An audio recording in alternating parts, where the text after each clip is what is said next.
വരിഞ്ഞ് നമുക്ക് തലപ്പക്കട്ടി ബിരിയാണി ഉണ്ടാക്കിയിട്ട് വരാം. ആദ്യം കുറച്ച് ചിക്കൻ എടുത്ത് അതിൽ തൈരും മഞ്ഞൾപ്പൊടിയും പൂട്ടിട്ട് അങ്ങോട്ട് മാറ്റി വെക്കാം, തേച്ച് പുരട്ടി വെച്ചിട്ട്. പിന്നെ ഒരു പാൻ എടുത്ത് അതിൽ എല്ലാ സ്പൈസസും അങ്ങോട്ട് ഇട്ടിട്ട് റോസ്റ്റ് ചെയ്യുക. അതായത് ജാതിപത്രി, ഏലക്ക, പട്ട, ഗ്രാമ്പു, ഏലക്ക, ഏലക്ക 2 വട്ടം പറഞ്ഞു. അപ്പോൾ രണ്ട് ജീരകം, നല്ല ജീരകവും പെരുംജീരകവും. പിന്നെ അതിൽ മുളകും പൊടി മഞ്ഞൾപ്പൊടി അത് അരച്ച് കഴിഞ്ഞാലിടുക. അതിൻ്റെ ഇടയിൽ ഒരു സാധനം വിട്ടുപോയി, കൊറിയൻഡർ പൗഡർ അഥവാ മല്ലിപ്പൊടി അതിടുക. ഞാൻ ലാസ്റ്റ് ഇട്ടിട്ട് അഡ്ജസ്റ്റ് ചെയ്തിട്ടുണ്ട്. പിന്നെ ചുവന്നുള്ളി കുറേ വേണം. ഇതിൽ നമ്മൾ സവാള യൂസ് ചെയ്യൂല. അതിന് വരെ ചുവന്നുള്ളി, ഇഞ്ചി, വെളുത്തുള്ളി, മുളക്, മല്ലി, പുതിന എല്ലാം ഇട്ടിട്ട് അരച്ചെടുക്കുക.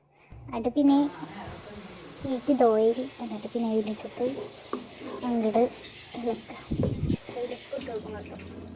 ആ നേരം കൊണ്ട് നമുക്ക് ജീരകശാല ഉണ്ടെങ്കിൽ അതാണ് ഏറ്റവും നല്ലത്. പിന്നെ നമ്മൾ എടുത്തിരിക്കുന്നത് ബസ്മതിയാണ് ഗൈസ്. അപ്പം അത് എടുത്തിട്ട് അങ്ങോട്ട് കഴുകി മാറ്റിയേക്കാം.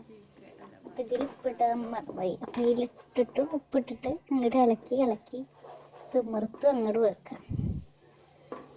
അപ്പം നമ്മളുടെ മസാല ഇല്ലേ നേരത്തെ അരച്ച ആ അരച്ച മസാല അങ്ങോട്ട് എടുത്തിട്ട് ഇങ്ങോട്ട്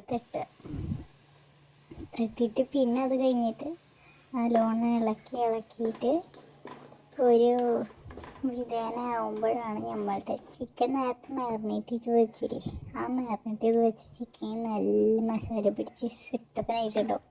എടുത്തിടുക. എടുത്തിട്ടിട്ട് പിന്നെ അങ്ങോട്ട് ഇളക്കുക. അങ്ങനെ മസാല ചിക്കനിക്കൊക്കെ അങ്ങോട്ട് പിടിച്ചങ്ങോട്ട് വരുന്ന നേരത്ത് നമുക്ക് കുറച്ച് തൈര്, കുറച്ച് പുളിക്ക് വേണ്ടിയിട്ട് കുറേ അങ്ങോട്ട് ഇളക്കി കഴിഞ്ഞാൽ മസാല ഒക്കെ പിടിച്ചത് ഇങ്ങനെ ഇരിക്കും. ഇരുന്ന് കഴിഞ്ഞാലാണ് തൈര് ഒഴിക്കേണ്ടത്. തൈര് ഒഴിച്ചിട്ട് കുറച്ച് ഒഴിച്ചാലും മതി, അതൊക്കെ ഓരോരുത്തരുടെ ഇഷ്ടത്തിന്. പിന്നെ അങ്ങോട്ട് വെള്ളം ഒഴിക്കുക. വെള്ളം ഇപ്പോൾ ചൂടുവെള്ളം തന്നെ വേണമെന്നില്ല കേട്ടോ. എന്നിട്ട് പിന്നെ നമ്മൾ അങ്ങോട്ട് ഇളക്കുക. എന്നിട്ട് പിന്നെ ഇത് ഇളക്കി അങ്ങോട്ടും ഇങ്ങോട്ടൊക്കെ ഇളക്കിയിട്ട് ഒരു 10 മിനിറ്റ് ഇങ്ങോട്ട് വെച്ചാൽ നല്ല മണം വരും. എന്നിട്ട് ചിക്കന് മാത്രം എടുത്തിട്ട് വേറെ പാത്രത്തിൽ ഇടുക, ദമ്മിടുള്ള പാത്രത്തിൽ. എന്നിട്ട് പിന്നെ ഇതിൻ്റെ ഗ്രേവി മാത്രം അളന്നിട്ട് അതെന്തിനാ അളക്കണമെന്നല്ലേ, 3 ഗ്ലാസ് അരി എടുത്താൽ നമ്മൾ 6 ഗ്ലാസ് വെള്ളം ഒഴിക്കണം. അപ്പോൾ 6 ഗ്ലാസ് എടുത്ത് 1 ഗ്ലാസ് നമുക്ക് ഗ്രേവി ആയിട്ട് കിട്ടും. ബാക്കി 5 ഗ്ലാസും വെള്ളം കൂടെ ഒഴിക്കും. പിന്നെ അരിയും കൂടെ തട്ടാൻ മതി. ഈ അരിയും കൂടെ തട്ടിക്കഴിഞ്ഞാൽ ആ വെള്ളത്തിൽ ആവശ്യത്തിന് ഉപ്പിടാം. എന്നുവെച്ചാൽ ഉപ്പ് മുന്തി നിൽക്കണം, കുറച്ച് കൂടുതലാണോ എന്ന് നമുക്ക് തോന്നണം.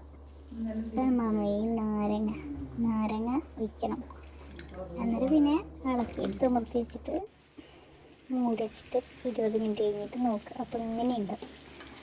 ഇത് എന്നിട്ട് തീ ഓഫ് ചെയ്തിട്ട് ഇതിങ്ങനെ അങ്ങനെ ഇളക്കും. എന്നിട്ട് ഇതിലിട്ട് നെയ്യിട്ടിട്ട് വാഴലുകൊണ്ട് മൂടിയിട്ട് നമ്മുടെ മൂടി പിന്നെ എന്തിനാ അപ്പുറത്ത് ചിക്കൻ വെച്ചിട്ടുണ്ട്.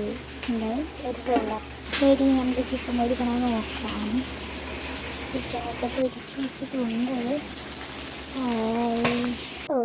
അതിന് നല്ല കിട്ടൽ കിട്ടി. അപ്പോൾ താങ്ക് യു എല്ലാവരും തന്നെ ഇപ്പോൾ ബിരിയാണി ട്രൈ ചെയ്യും.